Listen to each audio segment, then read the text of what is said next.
ಬೆಳ್ಳಂಬೆಳಗ್ಗೆ ಧಾರವಾಡದಲ್ಲಿ ಲೋಕಾಯುಕ್ತ ರೇಡ್, ಕೃಷಿ ಇಲಾಖೆ ಜಂಟಿ ನಿರ್ದೇಶಕನ ಮನೆ ಮೇಲೆ ದಾಳಿಯಾಗಿದೆ.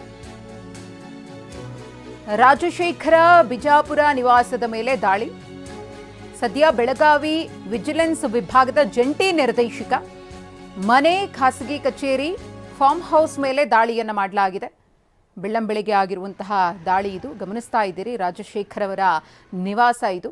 ಲೋಕಾಯುಕ್ತ ಅಧಿಕಾರಿಗಳು ದಾಳಿಯನ್ನು ಮಾಡಿ ಪರಿಶೀಲನೆಯಲ್ಲಿ ತೊಡಗಿದ್ದಾರೆ. ಇದೇ ವೇಳೆ ಅಧಿಕಾರಿ ರಾಜಶೇಖರ್ ಕೂಡ ಅಲ್ಲೇ ಇದ್ರು. ಒಂದಷ್ಟು ಆರೋಪಗಳು ಕೇಳಿಬಂದಂತಹ ಸಂದರ್ಭದಲ್ಲಿ ಲೋಕಾಯುಕ್ತ ಅಧಿಕಾರಿಗಳು ಈ ರೀತಿ ದಾಳಿಯನ್ನು ಮಾಡ್ತಾರೆ. ಇನ್ನು ಲೋಕಾಯುಕ್ತ ದಾಳಿಯ ವೇಳೆ ರಾಜಶೇಖರ್ ಫುಲ್ ತಬ್ಬಿಬ್ಬಾಗಿದ್ರು. ಹಣವನ್ನ ಕಮೋಡ್ಗೆ ಹಾಕಿ ಫ್ಲಶ್ ಮಾಡಿದ ಅಧಿಕಾರಿ.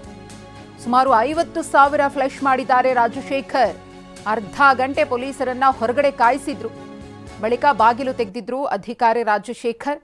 ಅಲ್ಲಿಗೆ ಇವರ ಬಂಡವಾಳ ಬಯಲಾಗಿದೆ. ಕಳ್ಳಾಟ ಹೇಗಿದೆ ನೋಡಿ. ಲೋಕಾಯುಕ್ತ ಅಧಿಕಾರಿಗಳು ದಾಳಿಗೆ ಬಂದಂತಹ ಸಂದರ್ಭದಲ್ಲಿ ಡೋರ್ ತೆಗೆಯದೆ ಅರ್ಧ ಗಂಟೆ ಹೊರಗಡೆ ನಿಲ್ಲಿಸಿ ತಾವೇನು ಸಂಪಾದನೆ ಮಾಡಿದ್ರೋ ಅದು ಅಕ್ರಮವಾಗಿ ಅದೆಲ್ಲವನ್ನ ಕೂಡ ಸರ್ವನಾಶ ಮಾಡುವಂತಹ ಕೆಲಸವನ್ನ ಈ ಅಧಿಕಾರಿ ಮಾಡಿದ್ದಾರೆ.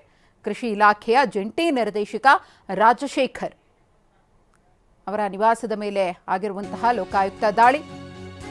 ಬರೀ ಧಾರವಾಡ ಮಾತ್ರವಲ್ಲ, ಶಿವಮೊಗ್ಗದಲ್ಲೂ ಕೂಡ ಲೋಕಾಯುಕ್ತ ಅಧಿಕಾರಿಗಳಿಂದ ರೇಡ್ ಆಗಿದೆ. ಆದಾಯ ಮೀರಿ ಆಸ್ತಿ ಗಳಿಕೆ ಆರೋಪದ ಹಿನ್ನೆಲೆಯಲ್ಲಿ ದಾಳಿಯನ್ನು ಮಾಡಿದ್ದಾರೆ. ರೂಪ್ಲಾ ನಾಯಕ್ ಮನೆ, ಕಚೇರಿ ಮೇಲೆ ಲೋಕ ರೇಡ್. ಗ್ರಾಮೀಣ ನೀರು ಸರಬರಾಜು ಮತ್ತು ನೈರ್ಮಲ್ಯ ಇಲಾಖೆ ಲೋಕ ಎಸ್ಪಿ ಮಂಜುನಾಥ್ ಚೌಧರಿ ಅವರ ನೇತೃತ್ವದಲ್ಲಿ ಆಗಿರುವಂತಹ ದಾಳಿ ಇದು. ಶಿವಮೊಗ್ಗದ ಕಚೇರಿ ಮೇಲೂ ಕೂಡ ದಾಳಿಯನ್ನು ಮಾಡಿದ್ದಾರೆ. ದಾಳಿ ಮಾಡಿ ದಾಖಲೆಗಳ ಪರಿಶೀಲನೆಯಲ್ಲಿ ಅಧಿಕಾರಿಗಳು ತೊಡಗಿಕೊಂಡಿದ್ದಾರೆ. ಒಂದು ಕಡೆ ಧಾರವಾಡದ ಅಧಿಕಾರಿ ರಾಜಶೇಖರ್, ಕೃಷಿ ಇಲಾಖೆಯ ಜಂಟಿ ನಿರ್ದೇಶಕ ರಾಜಶೇಖರ್ ಅವರ ನಿವಾಸದ ಮೇಲೆ ಆದಂತಹ ದಾಳಿಯ ದೃಶ್ಯ, ಮತ್ತೊಂದು ಕಡೆ ಶಿವಮೊಗ್ಗದಲ್ಲಿ ಆದಂತಹ ದಾಳಿಯ ದೃಶ್ಯ. ಪ್ರಮುಖ ದಾಖಲೆಗಳನ್ನು ಪರಿಶೀಲನೆ ಮಾಡಿ ಅದನ್ನು ಒಟ್ಟು ಮಾಡ್ತಿದ್ದಾರೆ. ಆದಾಯ ಮೀರಿ ಆಸ್ತಿ ಗಳಿಕೆ ಆರೋಪದ ಹಿನ್ನೆಲೆಯಲ್ಲಿ ದೂರು ಬಂದ ನಂತರ ಲೋಕಾಯುಕ್ತ ಅಧಿಕಾರಿಗಳು ಈ ಒಂದು ದಾಳಿಯನ್ನು ನಡೆಸಿರುವುದು.